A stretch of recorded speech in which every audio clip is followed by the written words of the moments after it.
তালায় নারীর অধিকার ও ক্ষমতায়নে নাগরিক সমাজ সম্মেলন 2026 অনুষ্ঠিত। সাথে আছি আমি কেয়া সুলতানা। এত সময় শুনছিলেন সংবাদ শিরোনাম, এখন দেখবেন বিস্তারিত।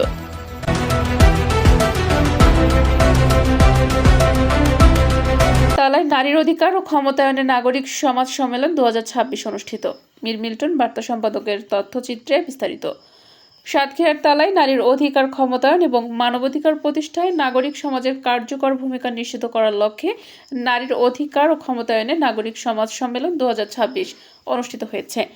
বুধবার 22 জুলাই সকাল 11টায় তালা শিল্পকলা একাডেমি মিলনায়তনে ভূমিজ ফাউন্ডেশনের আয়োজনে এবং Sushil supporting the unity and sustainability of civil society organisation CSO to uphold human rights, national integrity and rule of law in Bangladesh প্রকল্পের আওতায় এই সম্মেলনের আয়োজন করা হয়।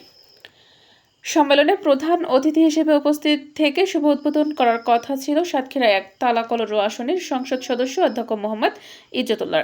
তবে তিনি উপস্থিত থাকতে না পারায় তার প্রতিনিধি হিসেবে উপস্থিত ছিলেন সাতক্ষীরা জেলা জামায়াতে ইসলামের নায়েবে আমির ডক্টর মাহমুদুল্লাহ। অনুষ্ঠানে সভাপতিত্ব করেন ভূমিজ ফাউন্ডেশনের প্রতিষ্ঠাতা সভাপতি উত্তরণের পরিচালক মোহাম্মদ শহীদুল ইসলাম। সঞ্চালনা করেন ভূমিজের নির্বাহী প্রধান অচিন্ত সাহা।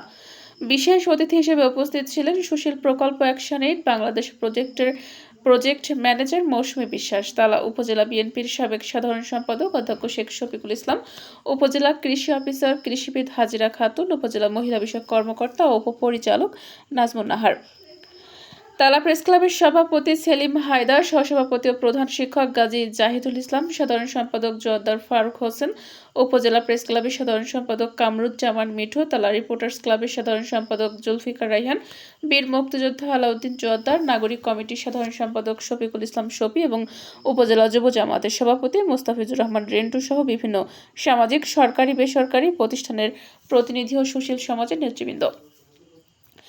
সম্মেলনে বক্তারা বলেন, নারীর অধিকার প্রতিষ্ঠা ও ক্ষমতায়ন নিশ্চিত করতে পরিবার, সমাজ, রাষ্ট্র এবং নাগরিক সমাজকে সমন্বিতভাবে কাজ করতে হবে। নারীর প্রতি বৈষম্য, সহিংসতা ও বঞ্চনা দূর করে সম অধিকার নিশ্চিতের পাশাপাশি মানবাধিকার আইনের শাসন এবং জাতীয় সংহতি প্রতিষ্ঠায় নাগরিক সমাজের ভূমিকা আরও জোরদার করার ওপর গুরুত্ব আরোপ করেন তারা।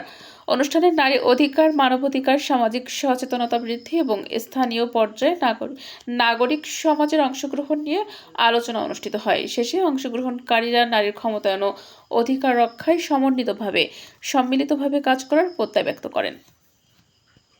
উন্নয়ন পরিকল্পনায় নারীদের যেন সরাসরি মতামত থাকে, সেক্ষেত্রে পর্যায়ে বিভিন্ন সভার পরিকল্পনা আছে কিনা, এই দুটোর পার্থক্য আমাদেরকে বোঝা দরকার। আমি মনে করি মর্যাদার ভিতরে অধিকারও আছে, সবকিছু আছে, কিন্তু অধিকার বলতে খুবই সামান্য, এটা লিমিটেড।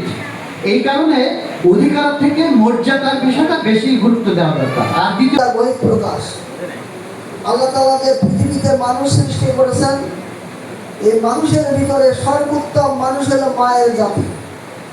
সেই মায়ের জাতিকে মর্যাদা দেওয়ার জন্য মানুষ যে বাধা বিপত্তি সৃষ্টি করেছে সেইগুলোকে অতিক্রম করার জন্য আল্লাহ তাআলা আবার যুগে যুগে নবী এবং রাসূল পাঠিয়েছেন, ওহী পাঠিয়েছেন, কিতাব কোরআন পাঠিয়েছেন।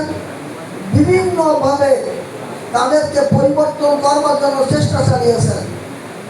তার সর্বশেষ চেষ্টার প্রতিকার হল আমাদের এই দেশের শিক্ষা ব্যবস্থা। মানব পাচার প্রতিরোধ, আত্মহত্যা প্রতিরোধ, লিগ্যাল এইড সমস্যা এবং যে জুয়া বা মাদকাসক্তি, এগুলোর বিষয়ে, সামাজিক সমস্যাগুলোর বিষয়ে উনি কিন্তু দীর্ঘ সময় ধরে প্রায় 1000-এর বেশি নারী সেখানে উপস্থিত ছিলেন, তাদের সাথে কথা বলেছেন। বাজেটটি ছিল মূলত আমার সাথে